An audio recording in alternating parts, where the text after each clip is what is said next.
Of course, Navy's going to try to bounce back this Saturday night. It's not going to be easy as they're going to travel to Notre Dame to take on the Fighting Irish. Our next guest, really excited to chat with him. He's had an explosive last couple of games as he's been putting up big numbers, over 200 combined yards on the ground over the last couple of games.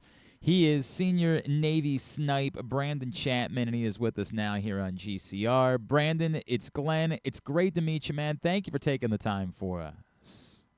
Thank you. It was nice. It's nice to meet you too. Hey, man, you are a senior. You're a leader. I've heard Scott say you're one of the big personalities on the team. So when you guys go through something, you take one on the chin. Do you try to tell a joke? Do you try to loosen the atmosphere afterwards? I'm sure it's tense. Or what's the play for a senior in a situation like that? I mean, obviously, right after the game, like energy is low and things like that. So just kind of try to find the tiny wins. Like even though we lost, there's a lot of improvement. So you kind of just go up to the guys and be like, hey, like, I mean, could be worse. Like we could have been blown out. Just try to lighten people up, or also just kind of like reminding them that everything that we want to do is still in front of us. So it didn't really change anything. But I saved the jokes for when we get on the plane. Okay. It had a little time to die down. Decompress. Is there Yeah. is there anyone who's so intense, whose personality on the team is so intense that you know better? Like, I'm not even gonna bother trying to make a joke or lighten up around this person because I just know they are not gonna handle it well. Mm, um. Yeah. Honestly, I don't think it's Okay. anybody like that. I think it's an open environment. I appreciate that, man. Yeah. Brandon, obviously the turnovers, right? I know that's a really simple thing to say is you can't turn the ball over like that and beat good teams. But what else? What did you take from? You guys get off to this great start.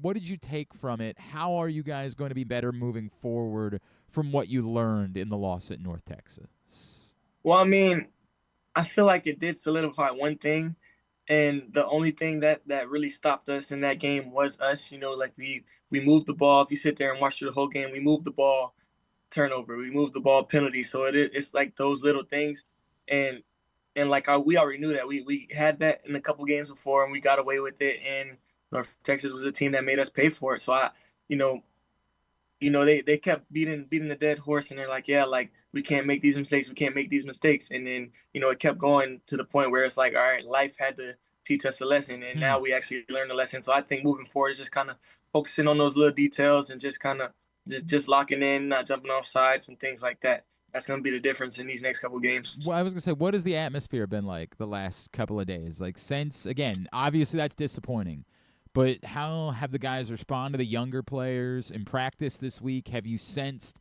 that it did accomplish that there is a little bit more focus and you guys have been even sharper in these last few days?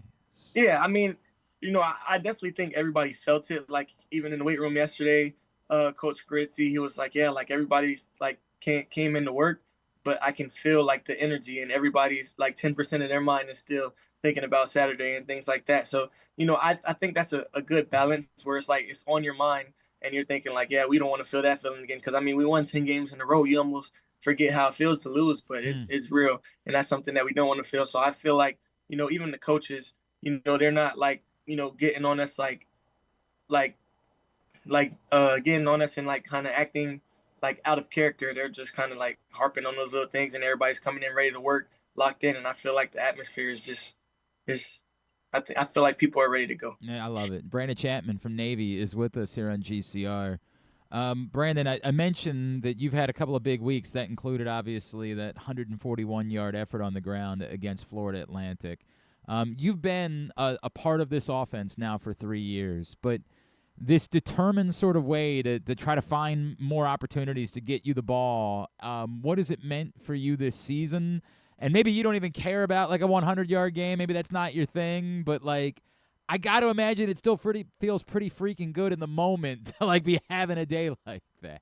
Yeah, I mean, obviously, yeah, it feels great because I mean, like that's the thing you dream of. You dream of going to college, playing against big teams, and and making big time plays. And so I definitely I'm thankful for that experience, but I honestly just think that's what it's going to take just for us to win as a whole. Like everybody like getting the ball, because we have a bunch of playmakers on offense, and there's not enough. Like there's not enough food to go around to feed every mouth. So some people are going to have a game, certain games, but at the end of the day, it just comes down to you executing your job, whether you have the ball or not. So like prior to maybe the past 2 games, I did a lot of blocking, and I take that personal and try to block as if as if I'm running the ball, so Hmm. that whoever can get in the end zone. And I feel like I maybe had a good game against FAU, and Eli had like a legacy game blocking. So it goes hand in hand. Everybody doing their job so their brother could get in the end zone. It's awesome, man. You are. I've heard the word joy to describe you a lot from various people around the Navy football program. Brandon, where does your joy come from? Like, why are you the light that you are?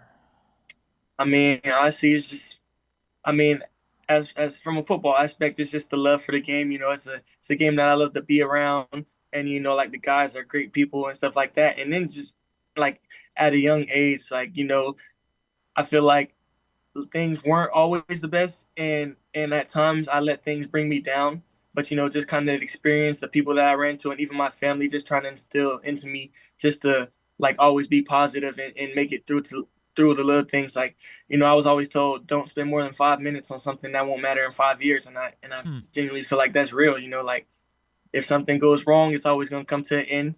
It's important to feel the emotions and just keep it pushing. But life is gonna be life regardless. The train gonna keep rolling. So you might as well find the little wins and be happy. It's powerful, man. I imagine that helps when you go through something like you guys went through on Saturday, right? Like Yeah, when you have that sort of mindset of this sucks right now, yeah, but in 5 years, like you're not going to be obsessed the same way over one football game that you might have lost. yeah. No, it definitely sucks. Like I definitely felt it, but it's like you literally just have to look at the positives. Like Ohio State, they won a national championship and they had a loss, or Hmm. Notre Dame, they had 2 losses they went. So it's kind of like everything that you want to do is still doable, and it sucks that sometimes life has to be the teacher, but it is what it is. I Train keeps rolling. I appreciate that.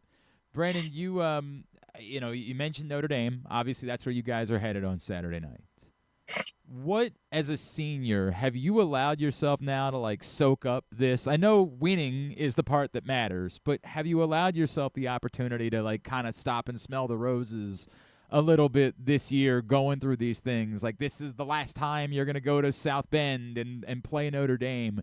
Do you let yourself have a moment to reflect on like how cool this is that you've been able to do it, and does it mean something to you like wow, this is the last time I'm doing Yeah, this? I mean, it definitely the thought definitely pops into my mind. I try not to think about it too much because it's a little emotional. Because obviously I have aspirations to go to the league, but Mm-hmm. at the end of the day, you nothing is guaranteed. So I know all I got guaranteed right now is like what 4 or 5 more games, Mm-hmm. and so it's a little bittersweet. But as for like just playing college ball and being able to experience and go to those stadiums and things like that, like I always just kind of sit back and reflect, or I'll be talking to somebody, I'll be like, dang, like we're really here at the Naval Academy and we're really like going in the stadiums playing these big games. Like this is like what we dream to do. So it's definitely it's an experience that many people don't get to experience. So I definitely say take advantage of it. But it also just you sometimes you go and play a game in a stadium and it's on TV,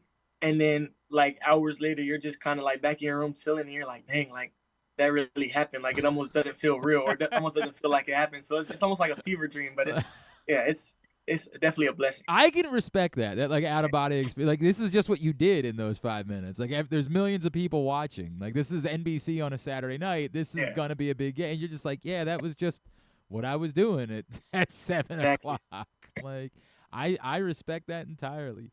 What's it gonna take? You know, everybody's writing you guys off. You know that everybody thinks you lost a football game. This is there's no world where Navy can turn around and go out and beat Notre Dame. What do you guys have to do? What is it going to take for you to walk in there and shock the world on Saturday night? Well, yeah, we already know we already know everybody's writing us off, but I feel like none of that really matters. Like the only people that are gonna believe in us are the people on the field with me, are the people to my left and my right, or in that football building with me. Like we are the only ones that do believe. We're they don't people don't know what we have to deal with every day and what we go through and how hard we work. And they can talk about, oh, they lost in North Texas, this and that, but like that was just a wake up call to us. Like now we're ready to go. And I just think it's just going to take everybody doing their job, nothing uncharacteristic. We have a bunch of playmakers on offense and on defense. A lot of young guys on defense, kind of getting comfortable with the game of college football. And honestly, like played against a good running back last week. So, that I think that kind of prepared them some. And honestly, I think North Texas was just like a wake up for like our team as a whole, even our offense. Like we moved the ball in North Texas this year. We moved the ball on Notre Dame last year. We had 6 turnovers, turnovers versus North Texas. So that's really what it was. So it boils down to those little things: not jumping off sides, holding on to the ball, taking the right first step, going to block your man, and making a play when your number is called. So honestly, we work hard, we put in the work. So now we just got to go BS. Have guys been like walking around? You've been doing the thing where you had everybody walking around with a football this week. Like this is what we're Nah, gonna have to do. we have, but We they have been on us at practice though. okay. I was wondering if like taking it to class, taking it out to do like drill Nah, we assignment. can't do that in I, uniform. that's a good point. That's a good point. Not an option there. Brandon, you and I have never had a chance to chat before. Give me your, I know that part of your story was that you weren't heavily recruited and that you didn't have, maybe as many options, but it's still a difficult thing for a lot of people to commit to going to an academy. Like that's not an easy thing to do. Can you take me through why it was right for you? And now 4 years in, like what it's meant to you to your life that you've been able to have this opportunity at the academy. Yeah, I mean, honestly, if you asked me my sophomore year of high school, I would have told you I'll never go to a military I believe academy. it. But I mean, here I am. But like, just you know, my I didn't. I played JV my freshman and sophomore year of high school, and then my junior year I was on varsity, and there was like 5 receivers, but I was the fifth one. So like whole season it was like 6 yards. I mean 6 carries for 90 yards, and it's like it's hard to go to college like with things like that. And on top of that, we were winning state championships, but we were running school, so I like knew it was time for change, and I ended up going to Calvary Christian. And COVID hit. We weren't sure if we were going to have a season. We ended up having a season, and it was 5 games. And like first game, I had like 5 catches for like 150, and then I probably had like 200 off purpose yards. So it was like a breakout game for me, and I kind of kept going. And so just that like I started getting recruited by schools. I had a bunch of D2 and D3 offers. I was originally going to go to Warner University. Um, we had Diego Fago and Daniel Jones. Those are Yeah. two guys that graduated from here, but also went to my high school. So we kind of had that connection. So it's kind of getting close to signing day, and my dad reached out to the coach and was like, "Yeah, like, could you reach out to Navy, like, tell them just like to give me a look type thing." And I mean, they gave me a look, and you know, somebody's SAT scores weren't like well, and so that basically opened up a door for me. Like, I mean, it sucks, but I guess that's the reality. That's the reality of it. So it opened up a door for me, and just kind of start talking to me. And prior to my senior season, my family, they were just like, we can't pay for college, like, so I mean, like, you basically got to figure it out, and that was real. So like with Warner University, they were trying to get me most scholarship as possible, and then I was gonna go and work there and try to like pay the rest off. And then 3 days before signing day, Navy reached out to me, and I mean, they sold me a dream. I get to go play D1 football, the sport I love, at the FBS level. I get to go to school for free, and obviously, we have like service comes with that. Yep. And I mean, I maybe not have been fully aware of that as at the time. I'm coming out of high school, don't have any D1 offers, and I hear free school. Yeah, So free D1, school, right? yeah, free Like, free school. You're getting paid, and I'm getting one of the best educations. So it's just like they genuinely sold me a dream. wow. And I mean, I was still iffy about it. I'm like, oh, I want to wait. Now that I got D1 offer, maybe other schools will offer me and stuff like that. But I didn't have much time, so I get the signing date. I signed. I showed up, and it was what it was. But like fast forward, I'm thankful that I got the opportunity to come here. Like many of my friends that went to other schools or even stayed home, I get a different experience than them. I feel like I'm learning a lot more and doing something that's meaningful.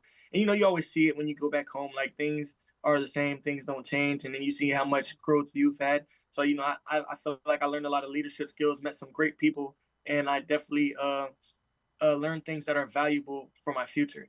That's awesome, man. That's so cool. Do you know what you want to do service assignment wise? Yeah, I want to do Navy cyber. Okay. That's cool. Where did that interest come from? I mean, well, I'm a cyber major, so Okay. yeah, Yeah, it makes yeah, I'm sense. Yeah, I'm a cyber major, and so you kind of just hear people talk about it, and that's what you're around. And it definitely went a lot of time where I didn't really know what I wanted to do. So it definitely got to a point where I'm like, all right, I want to do marine cyber.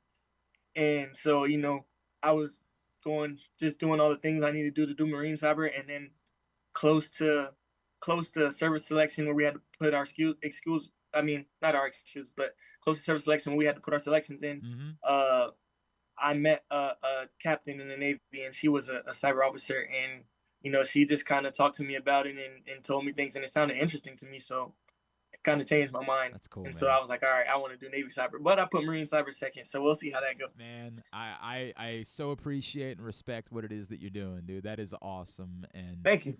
excited for the season that you've been having. Let's go shock the world on Saturday night, right? Yes, sir. And have everybody talking about you guys next week. Brandon Chatman, appreciate you spending time with us this morning, man. It's great to meet you. Thank you so much for doing this. Thank you. Thank you.